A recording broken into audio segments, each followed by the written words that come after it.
Will government employees remain as DMK vote bank?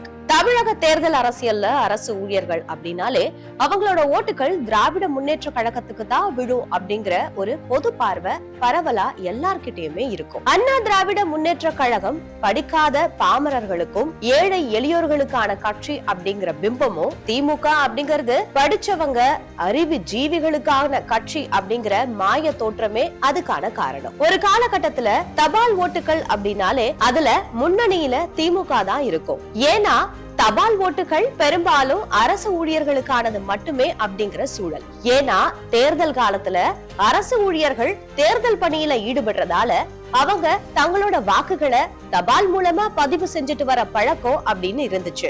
அதனால அரசு ஊழியர்கள் வாக்குகள் கணிசமா திமுகவுக்கு தான் விழும் அப்படிங்கிற ஒரு பிம்பம் வளர்ந்துச்சு. அதுக்கேத்த மாதிரி திமுகவும் அரசு ஊழியர்களுக்கு பல சலுகைகள் செஞ்சுட்டு வந்தாங்க. அப்படி இல்லனா அந்த மாதிரி ஒரு மாய பிம்பத்தை ஏற்படுத்திட்டு வந்தாங்க. அதிமுக ஆட்சியில ஏராளமான பல நல்ல திட்டங்களை அரசு ஊழியர்களுக்கு செஞ்சுட்டு வந்தாலும் வழக்கம் போல அதிமுக ஆட்சியாளர்கள் அதை தங்களுக்கு சாதகமா அரசு ஊழியர்களை தங்களோட வாக்கு வங்கியா மாற்றிக்கொள்றதுல தவறிட்டாங்க.